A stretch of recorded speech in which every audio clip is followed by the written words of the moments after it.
You wouldn't think ship designs could get very imaginative beyond the basic shape you already have in mind. But what if we told you that ship designs and naval architecture has come a very long way? Today we are going to take a look at 9 most amazing ships in the world.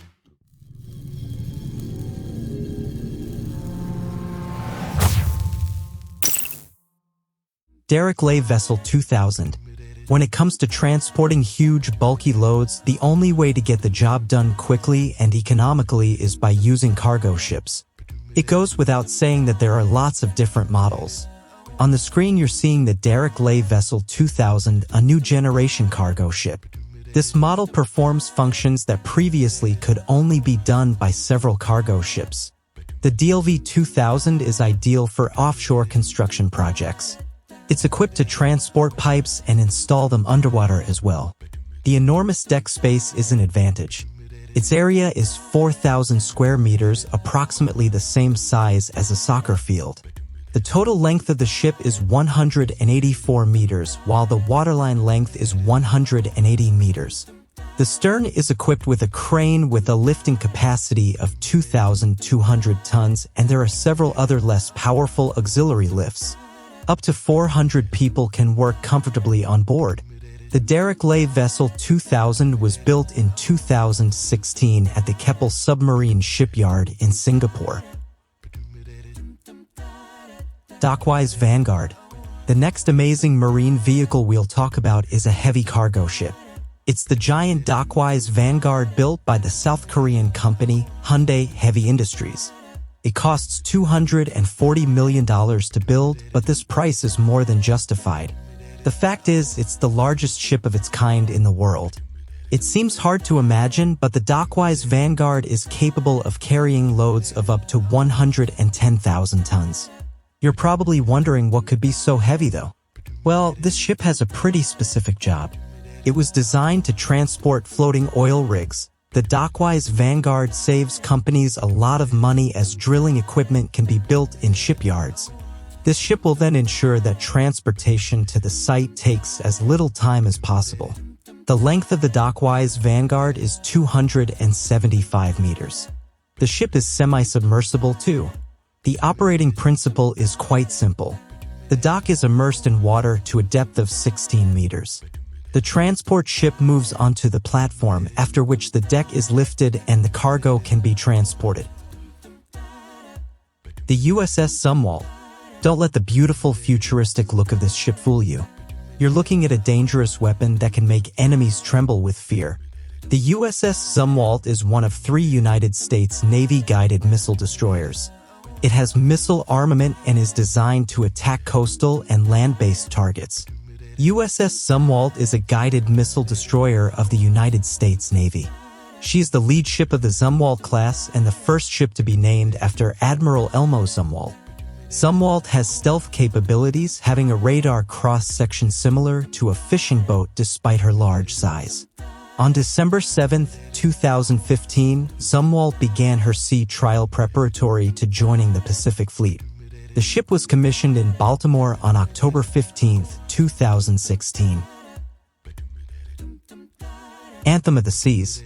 Now we want to talk about a ship that doesn't carry incredibly heavy loads. However, that doesn't make it any less interesting. It totally deserves to be on our list. The Anthem of the Seas is a luxury cruise ship of the American company Royal Caribbean International. It's 347 meters long and can accommodate almost 5,000 people. But this is not the most amazing thing. The fact is that the cruise ship has absolutely everything you might need for a comfortable and enjoyable luxury life. The Anthem of the Seas has 16 decks and 2,090 passenger cabins. Its lucky residents can enjoy a surf simulator, a rock climbing wall, and a skydiving simulator. Of course, there are also more common facilities, for example swimming pools, tanning salons, spas, gyms, theaters, and even casinos. Anthem of the Seas was launched in 2015, and at that time it was valued at $940 million. OCL Hong Kong. When this ship was built in 2017, it was the largest container ship in the world. Today in 2020, although it was pushed into third place, it's definitely still worthy of attention. The OCL Hong Kong is an astonishing 400-meter-long ship. But that's not the most amazing feature of the ship. The OCL Hong Kong was the first ship to surpass the 20,000 20-foot equivalent unit threshold. As you can guess from the name, the ship was built in Hong Kong. It has everything required for fast and efficient unloading and loading of containers. In addition, the ship can carry almost 15 million liters of fuel on board. The Prelude FLNG. We've already mentioned floating platforms for oil and gas extraction. Well, we have something else to say on the subject because the Prelude FLNG is a great example of this kind of construction. But there's one key feature that put this particular ship on our list. The Prelude FLNG is the world's first liquefied natural gas plant on a floating base. It has been built to perform a number of important tasks.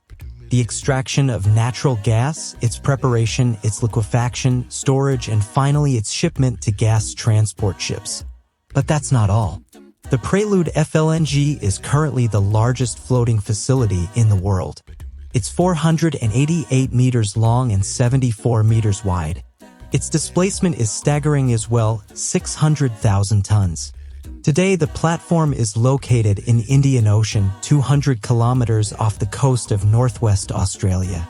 According to the plan, the plant will be able to work for 25 years without going ashore. In 2013, when it was under construction, the estimated cost was about $12 billion. The Flipship research ship. Try saying that 10 times fast. As crazy and innovative as this ship might look, it's actually not a newly built vessel at all. No, this research ship was created by the U.S. Navy in 1962 in collaboration with the Marine Physical Laboratory. It is designed like a spoon, a 355-foot tall spoon that stands vertically in the water but starts out as horizontal. It is designed this way because horizontal ships rarely provide accurate readings of waves and other data concerning the ocean. The natural shape of other ships reduces the potency of its measuring devices. The entire ship of the Flipship from horizontal to vertical takes 28 minutes, and as you can guess, it's definitely quite a sight. The ship allows water to seep into its ballast tanks, and slowly, 300 meters of the ship gets submerged underwater. Baltica Icebreaker. The to and fro motion of icebreaker ships are time-consuming, and the need for a ship that's more time-efficient arose. The asymmetrical hull of this ship allows the vessel to change its original waterline, allowing a larger sweep from the new ice-breaking width. The specialty of the design lies in the use of a combination of multiple thrusters, custom-fitted electronic equipment on an oblique navigation bridge which can function for both modes of motion. When it operates bow-stern aligned and when it operates obliquely astern, which allows more ice clearance for wider vessels. The azimuth thrusters make these tricky maneuvers possible. The propeller pods are designed in a way that the ice breaks away totally before impact. This can also perform rescue and oil recovery operations. The Bahamar Express. Today's last floating structure is a 118-meter trimaran. This term is often used to refer to boats made up of 3 separate hulls. The ship was built for Fred Olsen Express, the main inter-island shipping company of the Canary Islands. After the commissioning, scheduled for February this year, the trimaran will handle both passenger and cargo transport. The engineers have done everything possible to provide people with an optimum level of comfort and to allow the vessel to transport cargo safely. The ship's capable of carrying more than 1,100 people on board. There'll also be space for 276 cars. The top speed is 38 knots, i.e. about 70 kilometers per hour. There are bars, playgrounds, and all kinds of shops to entertain passengers during the trip. Hey, stop being lazy, it's time to use that brain of yours.